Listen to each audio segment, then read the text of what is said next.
Motorsport has transformed dramatically over the last century, from raw, dangerous races on dusty airfields and forest roads to glitzy night races through neon-lit cityscapes. But one thing has remained constant: the circuits are the silent witnesses to it all. They shape the racing, define champions, and tell the real story of how motorsport evolved. This year, Formula 1 celebrates 75 years of World Championship history, but the story of the tracks go back even further, over 100 years of innovation, ambition, danger and drama. Today we're going to look back at a century of racing history through the circuits themselves, from Brooklands to Baku, the legends carved in stone to temporary layouts built for spectacle. This is the story of racing's greatest arenas, 100 years of motorsport history and 75 years of Formula 1. The birth of the circuit. We begin at Brooklands. Not a Formula 1 circuit, the series didn't even exist yet, but Brooklands was the world's first purpose-built racetrack. Opened in 1907 in Surrey, England, it featured steep banked corners and long straights that allowed cars to test the very limits of their engineering and their drivers. It also hosted early Grand Prix races and speed record attempts, becoming a symbol of pre-war British motorsport. Although bomb damage and a changing world closed Brooklands forever in 1939, its legacy is still alive. Without Brooklands, the very idea of racing circuits might have been delayed by decades. Not long after the opening of Brooklands, Indianapolis Motor Speedway followed in 1909, setting the stage for the high-speed competition in the United States. Though not originally a Formula 1 venue, Indianapolis had deep ties to the championship. In the 1950s, the Indianapolis 500 counted towards the F1 World Championship, and from 2000 to 2007, the road course within the oval even hosted the United States Grand Prix. Today, Indianapolis remains the world's oldest major racetrack, still in operation. Then came Monza, opened in 1922 near Milan. It's also one of the oldest circuits still in use today. Monza became the heart of Italian motorsport, and soon earned the nickname La Pista Magica, the magical track. Fast, unforgiving and steeped in history, Monza has seen everything from Fangio's genius to Schumacher's dominance and Verstappen's modern victories. Its layout has evolved, but the essence has always remained. It's a temple of speed and of tragedy. Safety comes slowly, and the ghosts of the past still linger in the legendary Lesmos and Parabolicas. And then there's Spa-Francorchamps. Originally a high-speed triangle of public roads cutting through the Belgian Ardennes, Spa was one of the longest and most treacherous circuits of the world.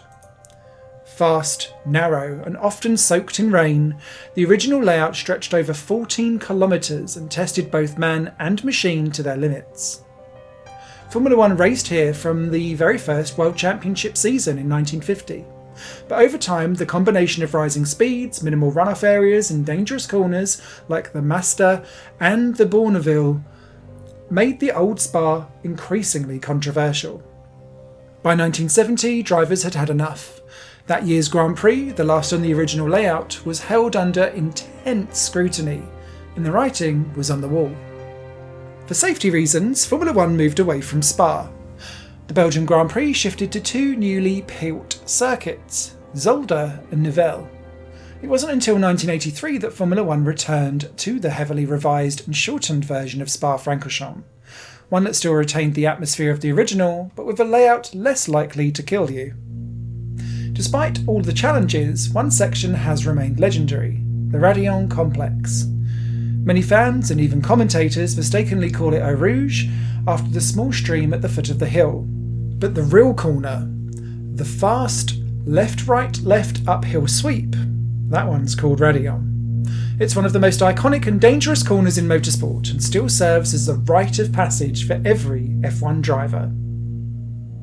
While Spa faded into temporary exile after 1970, Belgium turned to two brand new circuits to host its Grand Prix, Zolder and Nivelles-Boulaire.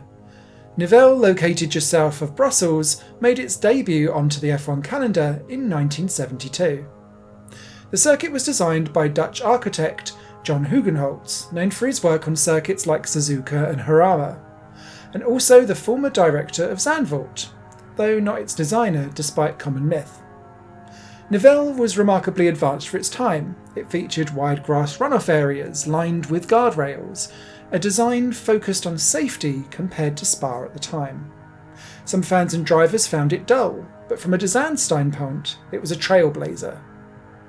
In many ways, Nivelles could be seen as a precursor to the so-called tilkodromes of later decades, circuits that were designed with modern safety in mind, but often criticised for the lacking character and spectacle that it provided. Nivelles was ahead of its time in a safety philosophy, yet because of that, it was never fully embraced by fans or drivers. Unfortunately, Nivelles suffered from poor attendance and financial issues. It hosted only 2 Grand Prix in 1972 and again in 1974, before fading into obscurity, but its influence on modern circuit design is quietly undeniable. And Nivelles also sparked something unexpected, a global community of racing nostalgia, because in 1998, Dutch motorsport enthusiast Herman Lischmeyer visited the abandoned circuit, just in time before it was redeveloped into an industrial estate. That experience fascinated him so deeply that in 2003 he founded the MSN group called Circuits of the Past, and that small group eventually grew into a fully fledged website, and later this very YouTube channel. So in a way, Nivelles didn't just mark a shift in circuit design, it helped preserve the memory of circuits long gone. So now that you know the founder of this YouTube channel, I'll introduce myself too. I'm Simon Smith, I'm the voice of the channel, and I also run my own YouTube channel called Higher Plane Games as well. The foundation years. Formula One officially launched in 1950, and the very first Grand Prix took place at Silverstone. Built in a former RAF bomber base, Silverstone wasn't designed for racing. It was flat, fast and brutally exposed to the wind, but it worked. And over the decades it evolved into a world-class racing facility whilst maintaining its old-school DNA. From the early hay bales to the modern high-speed corners like Maggots and Beckett's, Silverstone has kept its identity, a driver's circuit. Meanwhile, in Germany, a monster was waiting.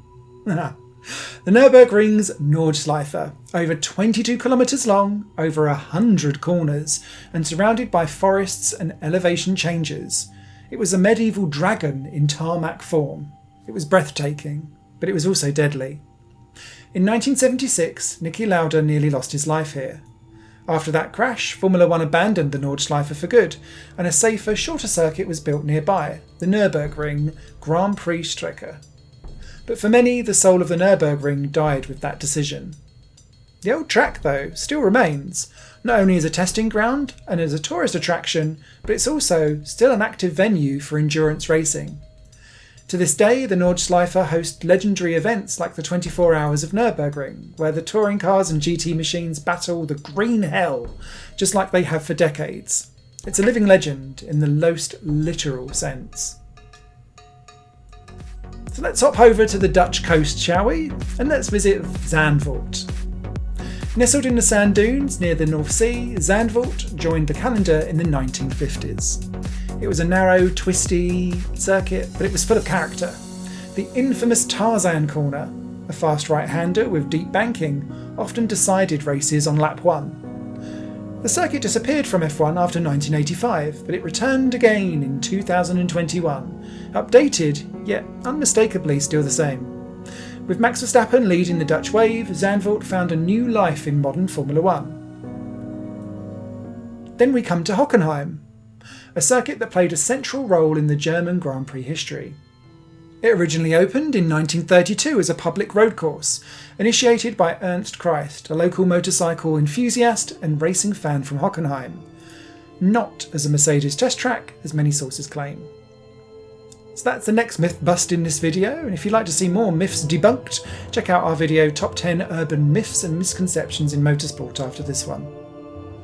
Hockenheim first hosted a Formula One Grand Prix in 1970, stepping in after top drivers boycotted the Nürburgring Nordschleife over safety concerns. From 1977 onwards, it became a regular home of the German Grand Prix, effectively replacing the Nürburgring as Germany's main F1 venue for decades. The layout was simple but legendary, a flat run through endless pine forests connected with a tight stadium section near the pits. It was a high-speed circuit, defined by long straights, chicanes, and the sheer isolation of racing through the trees, where there were only a handful of marshals and pretty much no spectators that could see the action. By the late 1990s, however, the track's future had become under threat. Not because of safety, Hockenheim wasn't unusually dangerous, but because of political and economic factors. The newly built Lausitzring in eastern Germany was eager to host major events, and Hockenheim's management feared losing their status. They decided to redevelop the circuit into a more compact, fan-orientated venue. At the same time, influential figures in motorsport and politics saw the chance to attract more corporate interest, and crucially, bigger profits. In 2002, the iconic forest section was demolished, and what remains was a short technical layout focused on the stadium, but to many fans it felt soulless in comparison. Even worse, the cost of the redesign nearly bankrupted the entire circuit. A decision was made in the name of progress, ended up alienated purists and damaging Hockenheim's long-term future. If you fancy a deeper look at this, watch the Why They Destroyed Old Hockenheim, the truth behind the 2002 redesign video. It's a sobering reminder of what's lost when tradition gives way to commercial pressure. Act 3. The Global Shift. As F1 expanded across the globe, new circuits emerged, and so did new design philosophies. One track stood out for doing things differently: Suzuka in Japan. Built in 1962 as a Honda test track, Suzuka entered F1 in 1987. A figure 8 layout is unique, and its corners, like the S's, 130R and Spoon, they all test the car's balance and the driver's bravery like few other circuits and corners do. Suzuka is old school in the best way possible. No endless runoff zones, just grass, gravel and consequences. It became the scene of title deciders and famous clashes, most notably Ayrton Senna versus Alain Prost. Even today, drivers call it one of the best circuits on the calendar. But by the 1990s and 2000s, it marked the rise in a new force: Hermann Tilke. An architect and engineer, Tilke became the go-to designer for modern F1 tracks. His first major success was Sepang in Malaysia, which opened in 1999. It was groundbreaking. Massive grass and gravel runoff zones, a largely symmetrical layout, and long straights feeding into tight hairpins. It also created a new benchmark for circuit width. Sepang was designed with a minimum width of 16 metres all around, a standard that would influence nearly every F1 circuit that's been built since. The idea was to create space for multiple racing lines, more overtaking opportunities, and safer recovery zones. On paper, it was perfect for overtaking, TV coverage, and corporate hospitality. But behind the wheel, some drivers and even track day enthusiasts found that such a wide layout could feel less exciting, almost like racing on a giant parking lot rather than a classic flowing circuit. Then came Istanbul in Turkey. Opened in 2005, the track was a bit different. It used elevation changes, blind apexes, and sweeping corners. Turn 8, a multi-apex beast, became an instant classic. Even Tilke critics admitted this was a special one. Still, the term Tilkedrome had now begun to spread, used to describe circuits that looked a little too similar, felt a little too safe, and lacked a little bit of soul. Were they good for racing? Sure, sometimes. Memorable though? Perhaps not always. Circuits of spectacle. As Formula One moved deeper into global markets, circuits began to serve more than sport. They became backdrops for spectacle. Singapore debuted in 2008, the first ever night race. Under thousands of floodlights, the Marina Bay Street Circuit became a visual icon. The racing? Often chaotic. Narrow corners, concrete walls, and frequent safety cars, and that 2-hour limit.